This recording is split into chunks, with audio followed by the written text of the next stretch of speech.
எனக்கு ரொம்பவே பெருமையா இருந்துச்சு இன்னைக்கு. ஏன்னு நான் சொல்லட்டுமா? மைலோவ இன்னைக்கு ஷூட்டுக்கு கூப்பிட்டாங்க.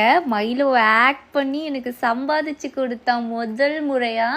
நானும் என்னமோ ஏதோன்னு நெனச்சேன். என் குண்டன பரவால்ல, குண்டு பயபுள்ள சூப்பரா அங்க போய் நடிச்சுட்டான். அவங்க டேக் சொல்லும்போது அவன் கரெக்ட்டா வந்துட்டு நான் சொன்னதெல்லாம் கேட்டான். எனக்கே வந்துட்டு ப்ரௌடா இருந்தது ஒரு செகண்ட் வந்துட்டு. அவனை எல்லாருமே அங்க பாராட்டி தள்ளிட்டாங்க. ஒருத்தங்க என்னன்றாங்க, நடந்தா சிங்கம் மாதிரி இருக்குன்றாங்க. இன்னொருத்தங்க என்னன்றாங்க, பாஞ்சா புலி மாதிரி இருக்குன்றாங்க. அதுவும் இல்லாமல் பொண்ணுங்களாம் வந்து வந்து வந்து கொஞ்சிட்டு இருந்தோடனே இந்த மயிலுக்கு ஒரு பக்கம் செம குஷி, ஜாலியாக இருந்தது. இன்னொருத்தவங்க தூக்கி பிடிச்செல்லாம் விளையாடிட்டு இருந்தாங்க. அவனை எப்படி தான் அந்த மாதிரி தூக்கி ஹோல்ட் பண்ணாங்கன்னே தெரியாது. நானே இது வரைக்கும் அவ்வளோ நேரம் தூக்குனதே கிடையாது. அவங்க தூக்கி தூக்கி கொஞ்சிட்டு இருந்தாங்க. இதுதான் ஃபோட்டோ. பையன் எப்படி மாசா இருக்கானா?